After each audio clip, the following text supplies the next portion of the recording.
A Secretaria Municipal de Cultura de São Paulo, através do PROMAC, Programa Municipal de Apoio a Projetos Culturais, a Sim Prop Tech e o Shopping Cidade São Paulo apresentam Conversas Artísticas. Salve, salve! Tirem as crianças da sala. Estamos começando agora mais um programa Conversas Artísticas. Eu sou o Paulo Bonfá. E eu sou Maiara Bastianello, começando agora mais um episódio produzido em colaboração com o Céu Jaguaré, sempre com o apoio da sua coordenação de cultura. Exatamente. Fizemos aqui um estúdio sobre o palco no teatro, aberto para a comunidade e para vocês que estão nos ouvindo. O Conversas Artísticas você já sabe, mas a gente lembra. É uma série de programas dedicada a percorrer os mais diferentes ramos, manifestações culturais, recebendo sempre convidados maravilhosos que nos ajudam nessa missão. O assunto de hoje é um assunto pop, é a cultura pop e seus agregados, suas adjacências. Nós temos aqui o prazer de receber Chico Barney, tudo bem?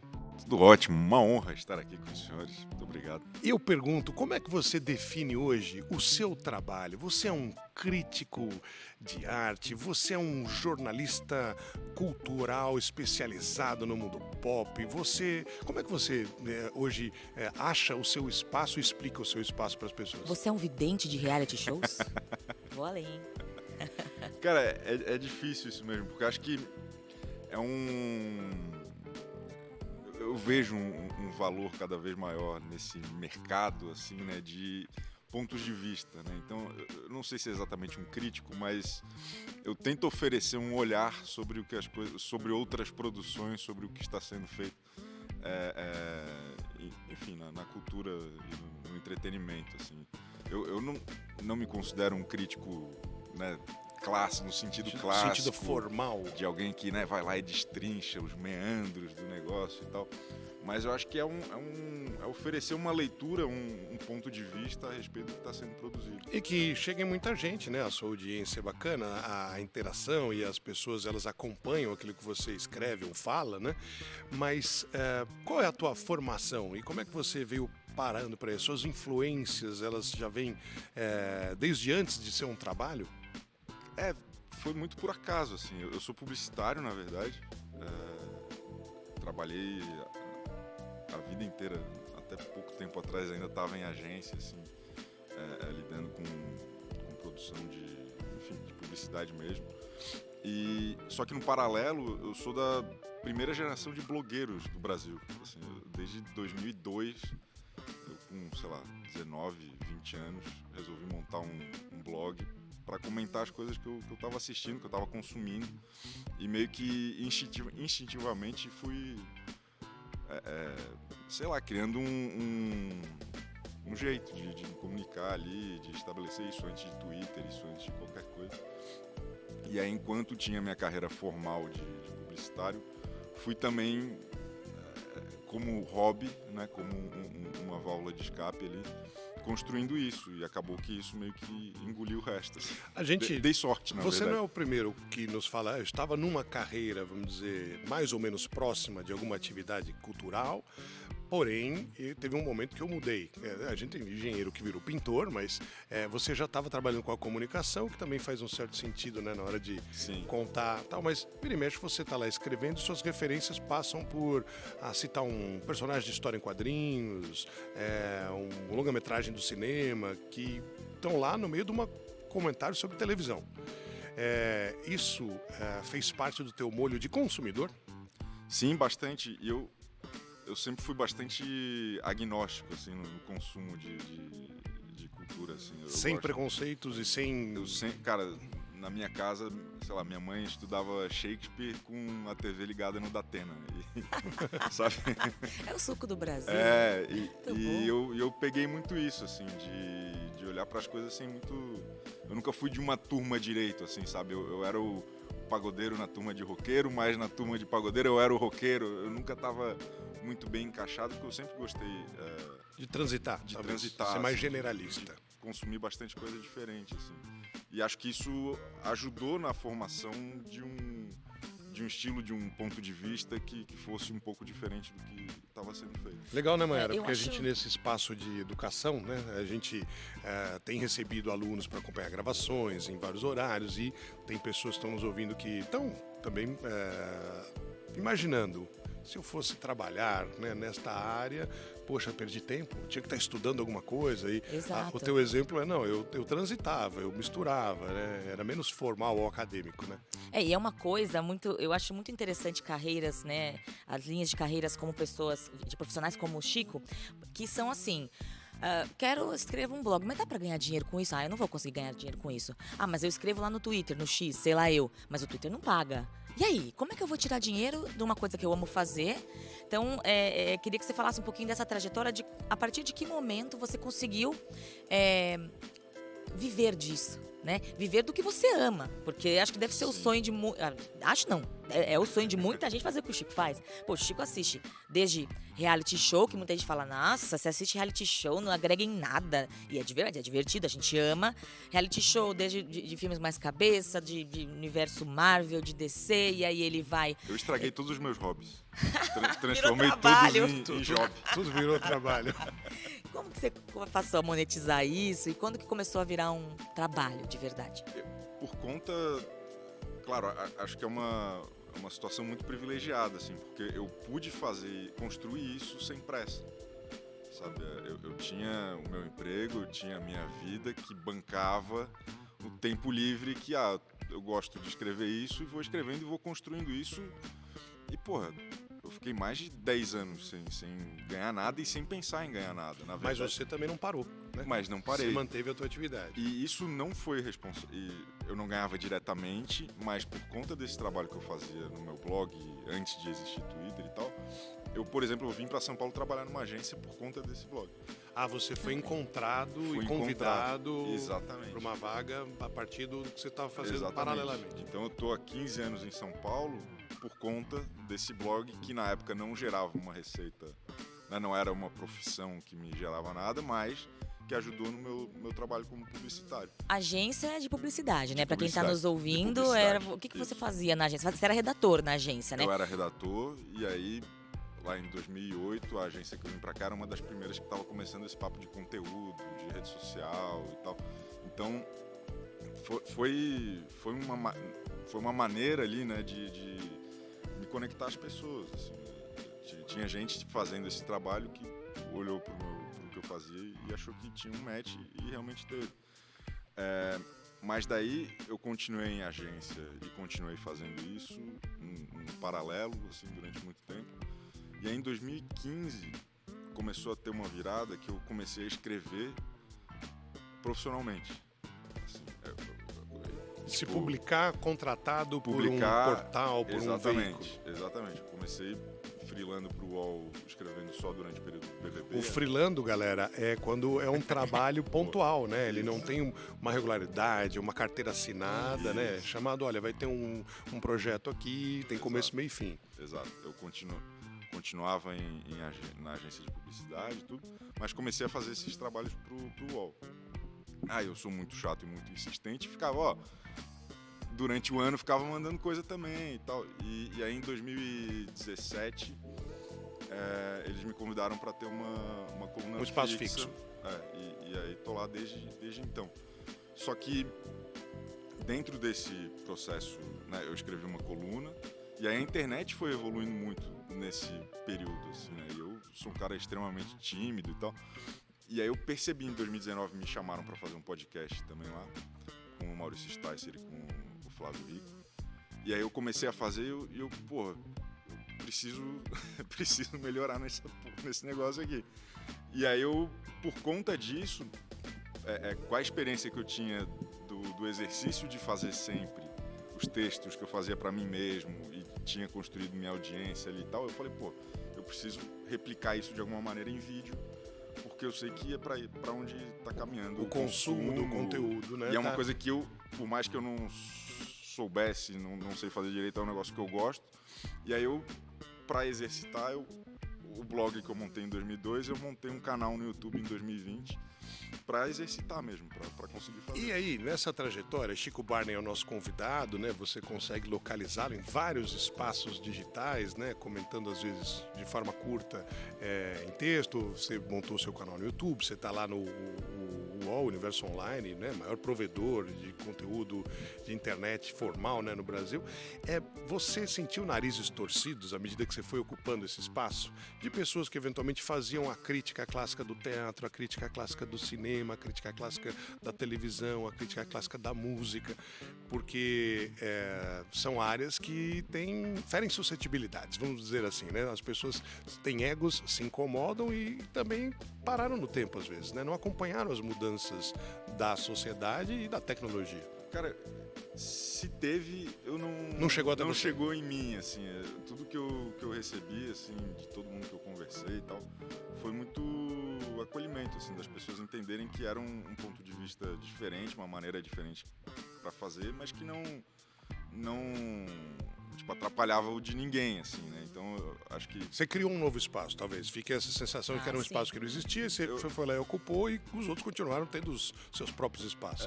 Eu acho, não sei se eu criei, mas acho que eu ocupei um espaço diferente que não tinha e que eu acho que hoje até é mais próximo do que as pessoas fazem hoje, sabe, do que faziam 10, 8 anos atrás. E a gente teve um convidado, vou repetir até uma frase, que falou assim, hoje em dia ninguém quer ser público, todo mundo quer ser artista. No sentido das pessoas poderem se publicar, de vários jovens aqui que conversam com a gente falando, eu quero ser youtuber. Não, mas o que você vai ser quando você crescer? Não, eu quero ser famoso. E essa ilusão, né, de que na verdade, olha, tranquilo, o Chico vai lá e faz um comentário por dia, tá tudo bem, ou ele fez um vídeo por dia, tá tudo bem.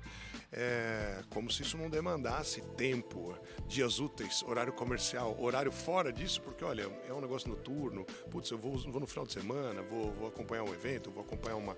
E é uma coisa muito geral, né, Paulo? Desculpa até te interromper, mas o que veio na minha cabeça agora, por exemplo, quando tá a Fazenda no ar, são meses que o Chico tem que assistir todos os dias, não é só pegar ali. Aí termina a Fazenda, já começa o Big Brother, tá lá o Chico de novo. Só que ao mesmo tempo tem os lançamentos do cinema que o Chico tem que assistir. E aí ao mesmo tempo tem as lives e as entrevistas com outras pessoas e a análise do que vai na TV.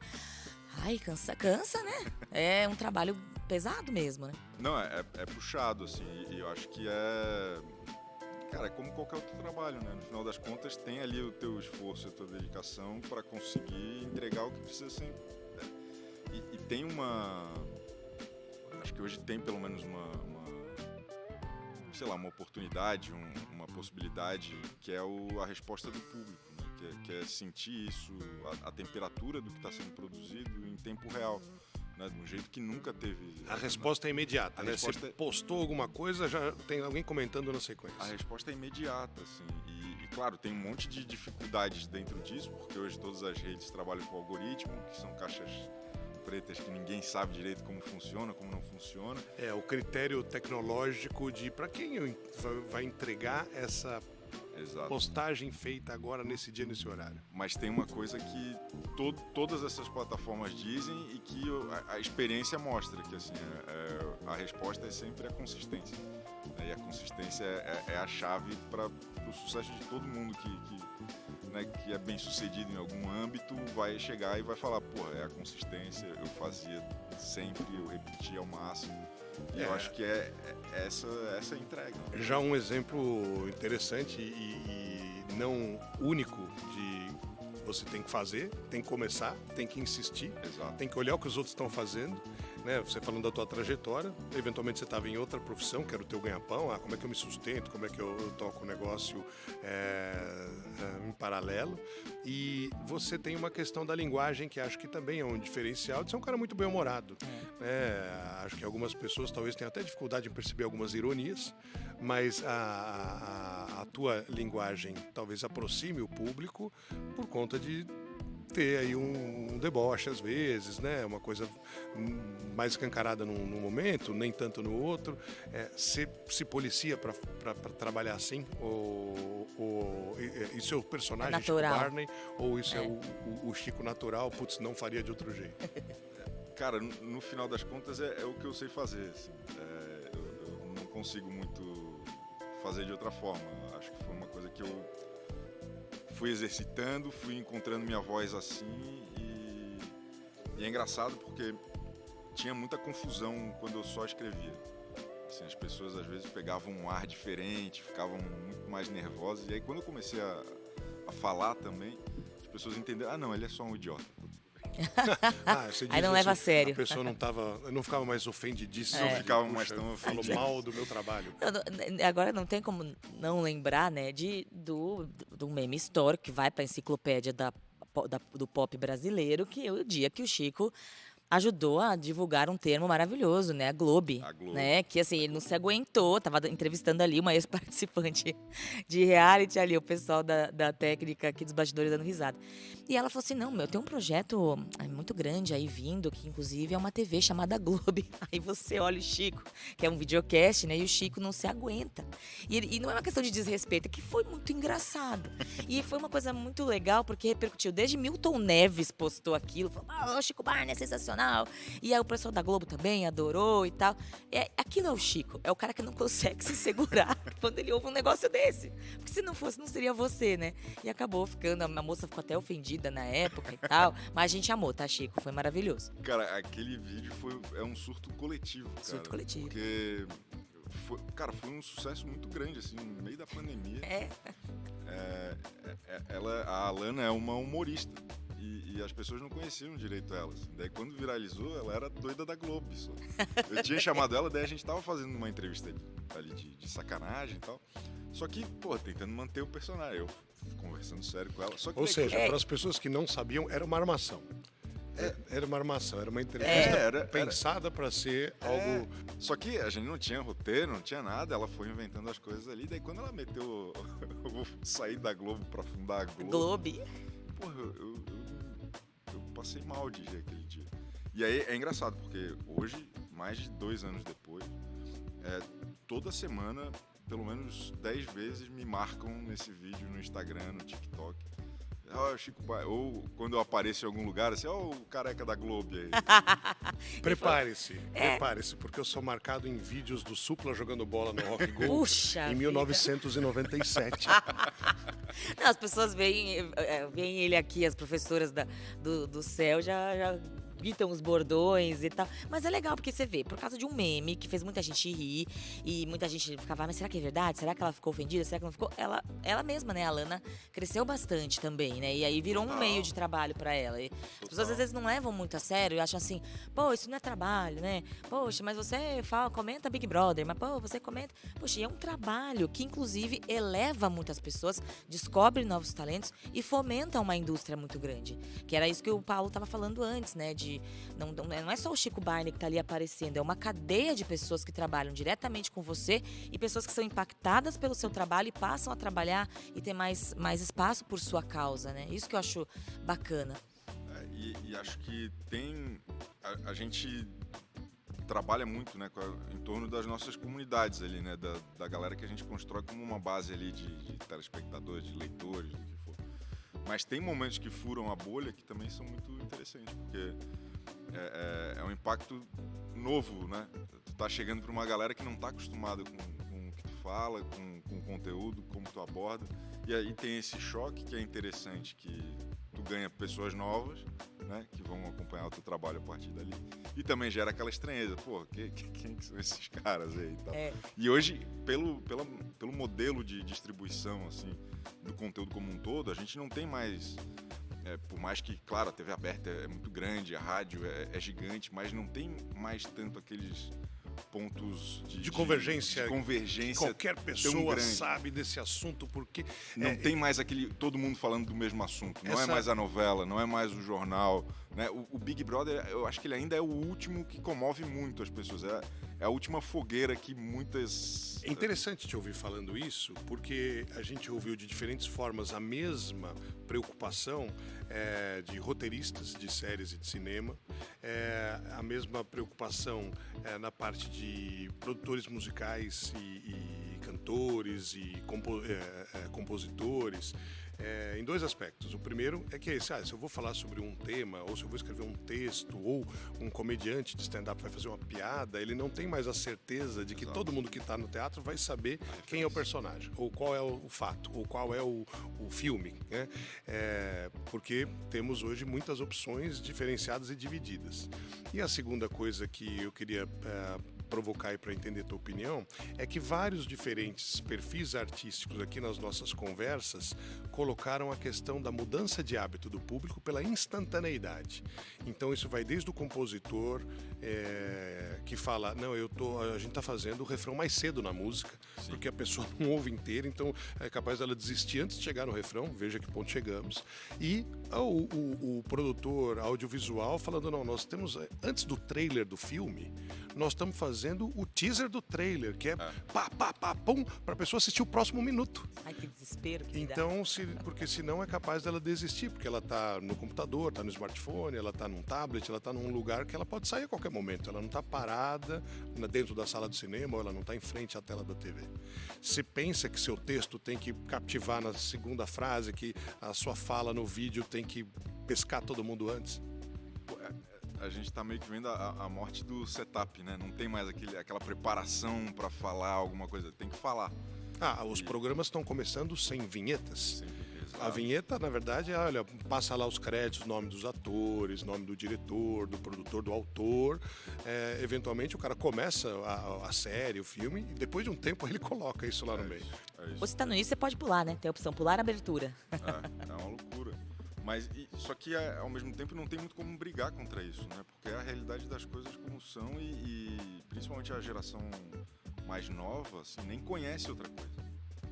É toda a referência que eles têm de consumo. É uma mudança do hábito mesmo, é um novo hábito. Rápida, assim. Então, eu, por sorte, acho que pela minha experiência na publicidade, eu sempre fui muito nerd de números, assim, de tentar entender o porquê.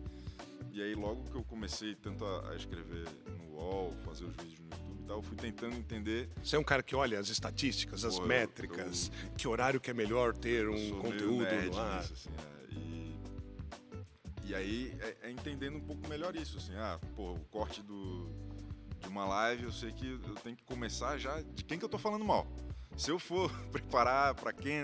Não, é o seguinte, o Eliezer do BBB, porque senão as pessoas não assistem mesmo. E outra coisa que é muito importante é o título, né? No caso de coluna ou de vídeo, assim, é a chamada. E eu, como twitteiro entusiasta, assim, eu tento fazer os títulos muito como se fossem tweets, assim, sabe? Quase como se o cara só lê o título, ele vai querer clicar ou então ele vai passar pra frente. Mas é uma arte isso. Eu brinco que é uma arte você fazer eles chamam de caça-clique, né? Mas eu acho muito feio esse termo. Mas assim, poucos sabem fazer um título que seja realmente bom, que atraia e que seja verdadeiro. Mayara, condensar para atrair atenção, né? A gente falou com editores de livros falando, olha, a capa é muito importante.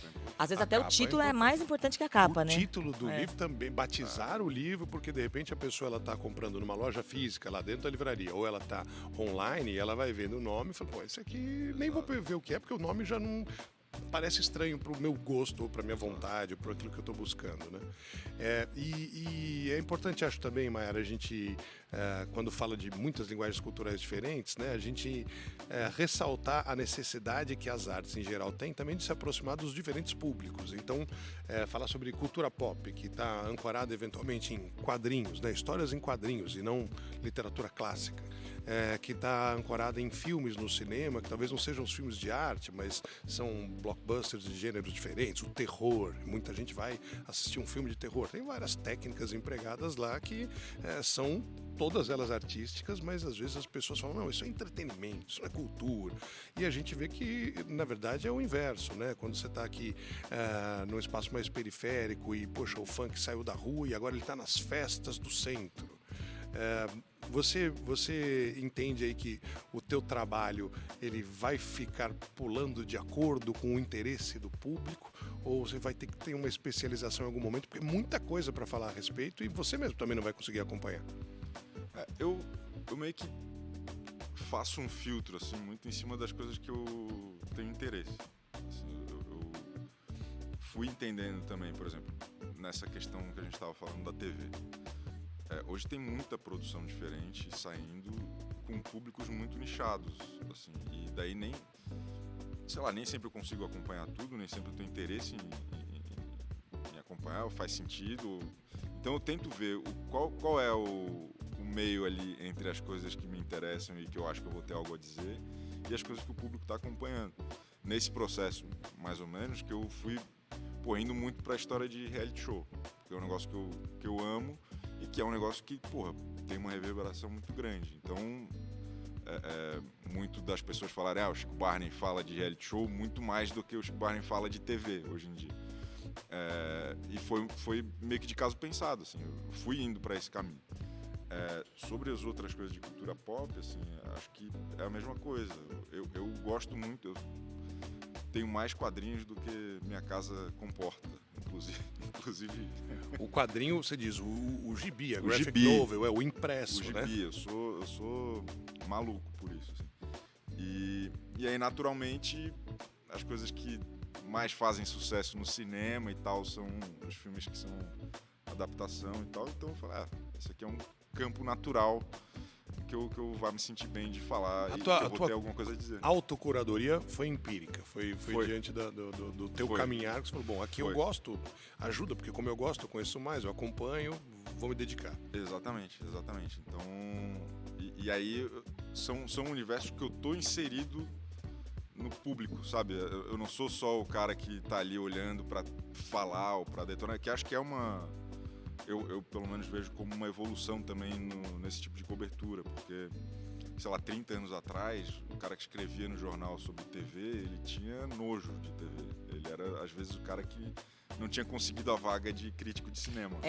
Mas tinha muito então preconceito. Então empurravam ele para uma editoria, subeditoria. Aí o cara ia lá, ligava a TV no domingo, tava a banheira do Gugu, o cara falava, não é isso, sabe, é um absurdo.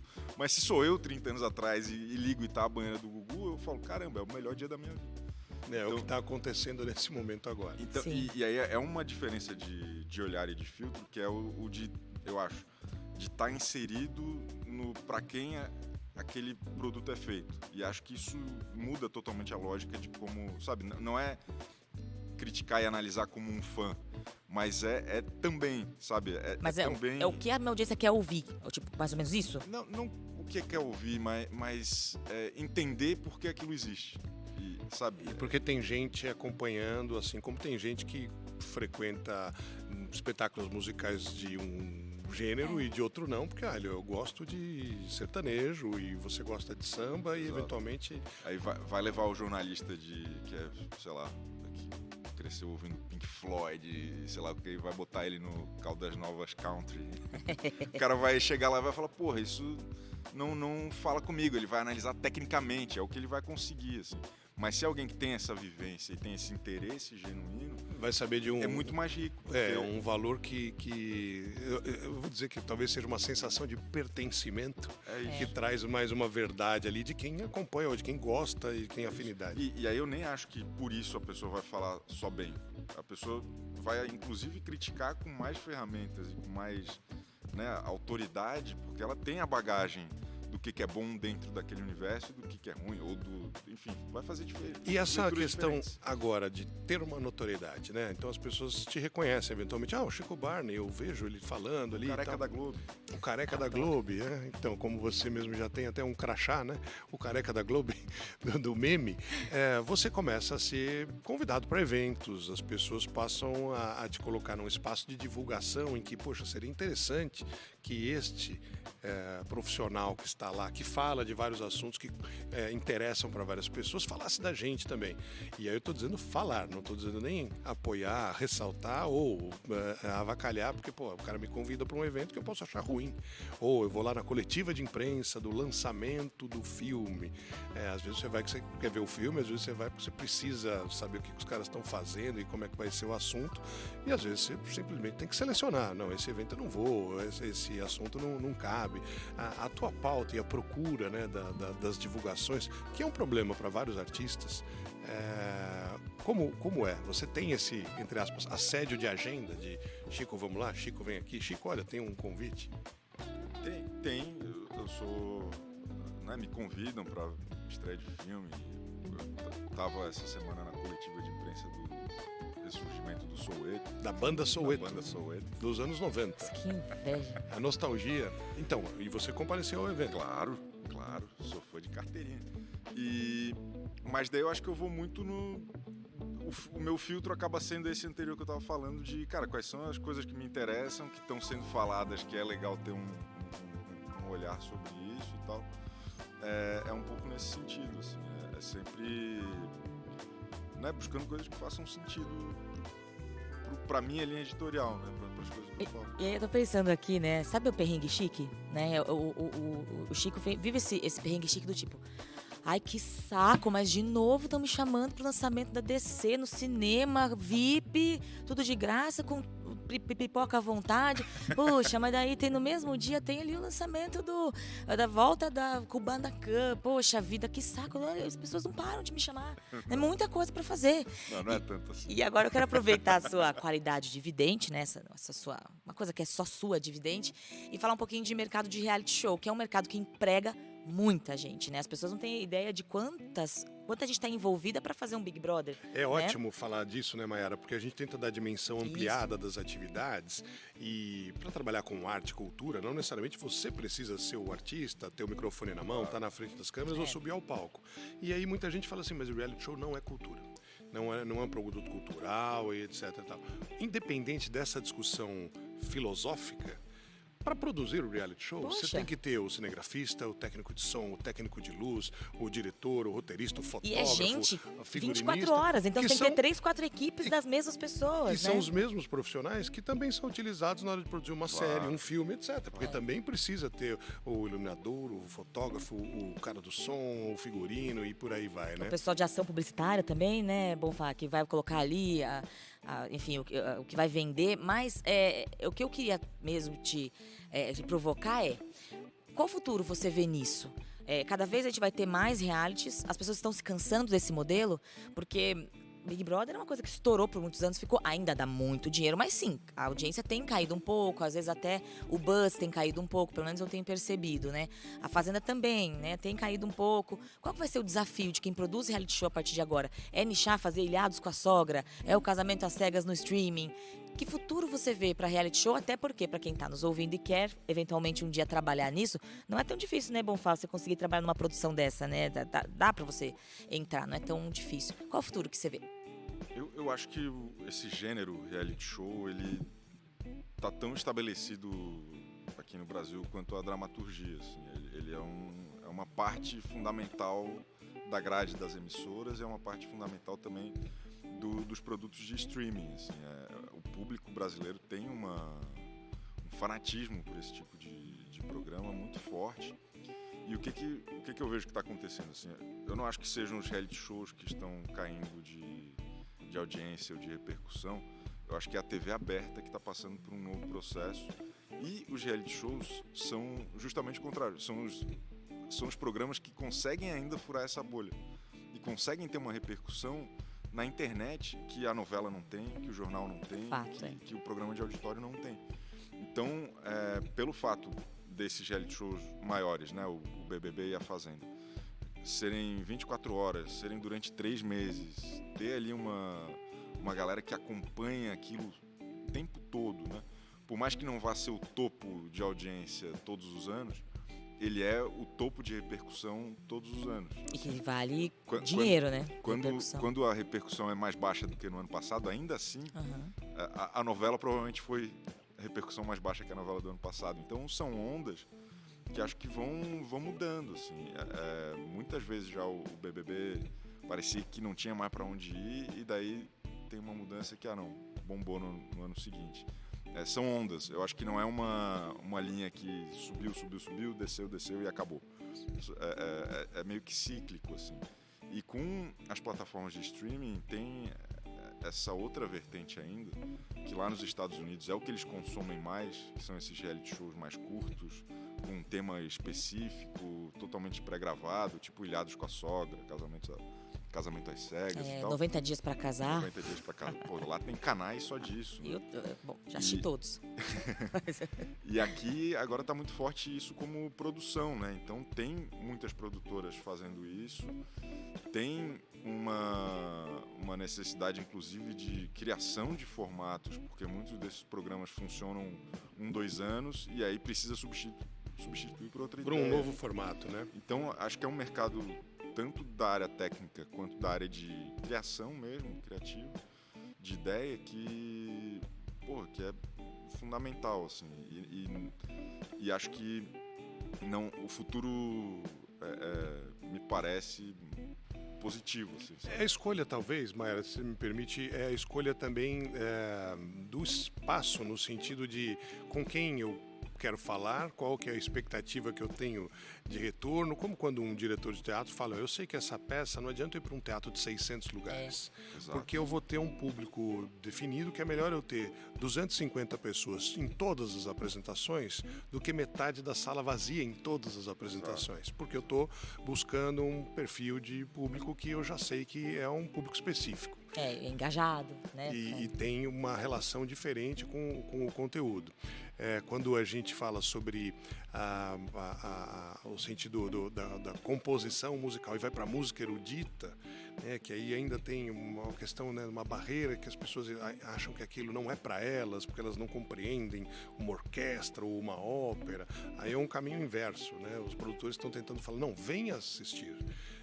Inclusive para você descobrir se você não gosta, tudo bem. Exato. Mas se você não conhece, não está exposto àquilo, não tem a chance de degustar, vamos chamar assim, é impossível avaliar. Então, se vai existir o reality show para os amantes do vinho, que querem saber sobre a história de Dionísio, a mitologia romana, e junto com isso tem quem sabe mais sobre esse assunto, ok, vai falar com um segmento. A parte importante, a parte boa que eu acho que a gente tem que ressaltar é qualquer uma dessas produções vai empregar muita pessoas gente que vão ter que fazer o roteiro, pessoas que tem vão roteiro, dirigir. aliás, né, Bonfá, acho legal você falar isso. As pessoas não têm ideia de que acho que o reality show só joga a pessoa lá e acontece. Não, tem que criar a roteiro, prova, tem né? que criar o Dinâmica. texto, tem que ter a qualidade técnica da captação da imagem, da captação do áudio, da edição disso, a divulgação, quem vai fazer o trailer, o cartaz, a arte que As vai redes estar na sociais, internet. né? Então, movimenta muita gente, ainda que no final o cara fale, não, mas isso aí não é um produto uma obra de arte, né? E eu acho que também a gente precisa superar um pouco essa questão da cultura como juízo de valor, né? Porque não é porque tu acha ruim que aquilo não é cultura ou não é arte, sabe? Eu vejo muita discussão isso na música também, sabe? Só é rock o que eu gosto, né? Então, eu acho que não pode ter esse olhar de juízo de valor, assim, a grande cultura, não, o que está sendo produzido, né, por um grupo ali e o que está sendo consumido e o que faz parte das conversas das pessoas e o que gera hábito e tudo isso é cultura. Goste ou não, BBB é cultura. E que movimenta muito dinheiro, emprega muita gente. Acho que isso é legal a gente lembrar, né? Porque... E acho que tanto eu defendo pelo menos que é cultura, que, cara, a quantidade de marcas hoje que estão inseridas nesse mercado por conta do comportamento da audiência em torno desse tipo de programa, de atração, assim, é muito forte, assim, ano após ano, mesmo com a audiência caindo, mas a repercussão é muito grande e o hábito de consumo é muito forte e cada vez mais a Globo fatura com isso, assim. Esse ano, pro ano que vem, já é o recordista já fechou todos os patrocinadores e tudo. Olha, só um lembrete, só não façam, gente, gincana de beber refrigerante correndo no sol, que não dá certo. Não sei, se vocês lembram, procurem no Google. Eu queria... Mas se fizerem, filmem. Que foi maravilhoso. O que eu queria abordar agora, antes da gente entrar mesmo na reta final do nosso papo, é a mudança tecnológica que está sendo debatida agora. Nós estamos no início de 2024. E aí o grande assunto do ano passado para as pessoas pensarem foi o surgimento, ou pelo menos a aplicabilidade da inteligência artificial. Aí a gente está falando de uma limitação humana. Puxa, o Chico Barney, nosso convidado de hoje, não consegue ir a todos os eventos para os quais ele é convidado, não consegue ler todos os gibis que são lançados, assistir todos os programas de televisão que são lançados, etc., porque não tem capacidade e tempo. E aí, fazendo um paralelo, né, com o primeiro computador que venceu um jogador de xadrez, porque ele processava mais lances, ele tinha sido alimentado com todo o histórico de todas as finais dos grandes campeonatos e as criações de jogadas e tal. E aí, num belo dia, ele conseguiu vencer a pessoa a partir dos dados, a partir do que ele tinha.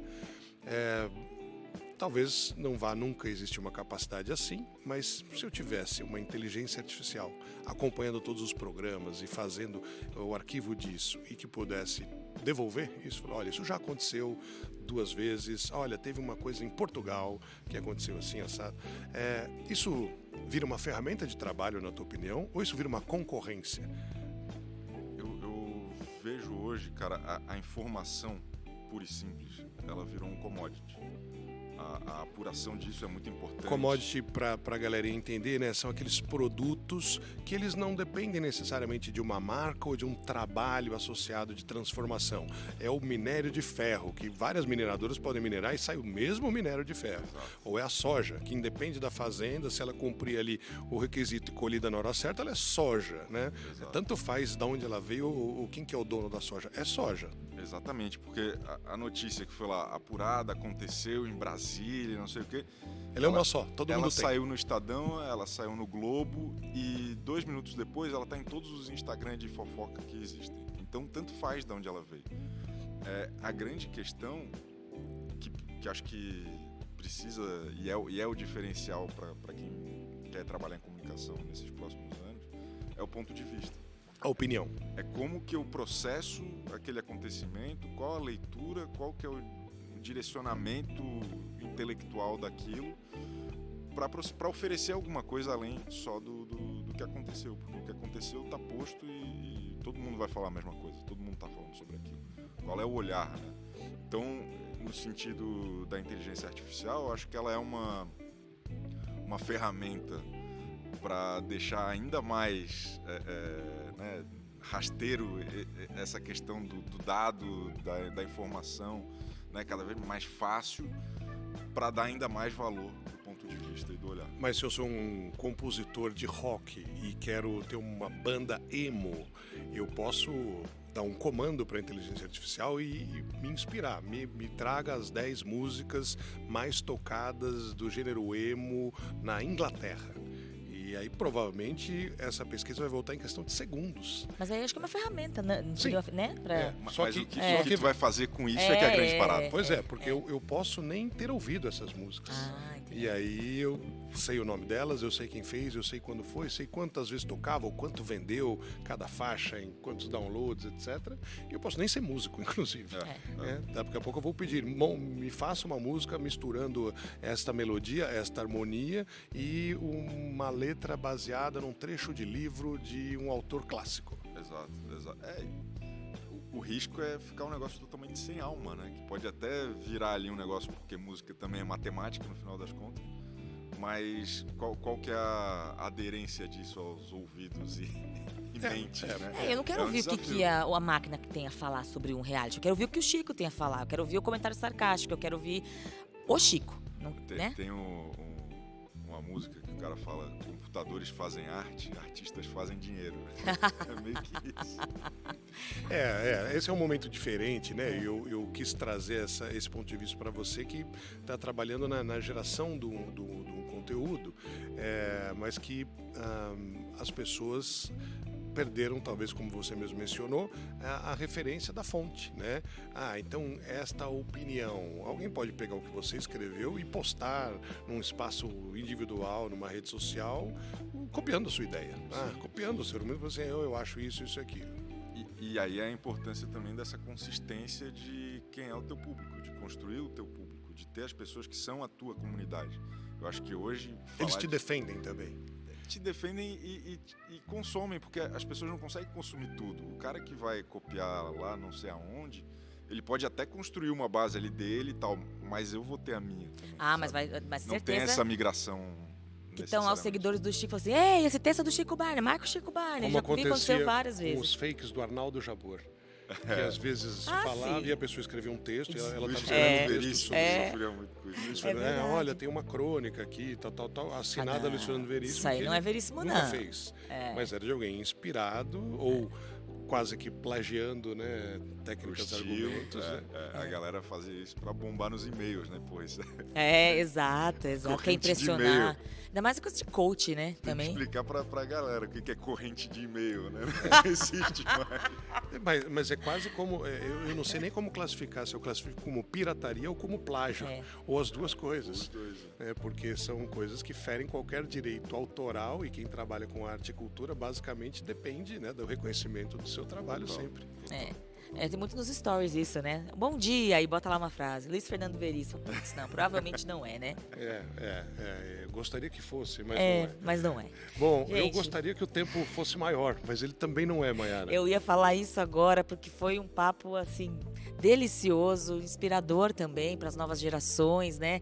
De que, gente, cultura pop também é cultura, emprega, é arte. Se tá em casa, acho que tem um tino de Chico Barney dentro de mim, siga seu sonho, vá atrás, e fica esse recado do nosso vidente da cultura pop que esteve aqui, Chico Barney. Obrigada, Chico, foi maravilhoso. Pô, eu que agradeço. Muito legal e acho que é isso, assim.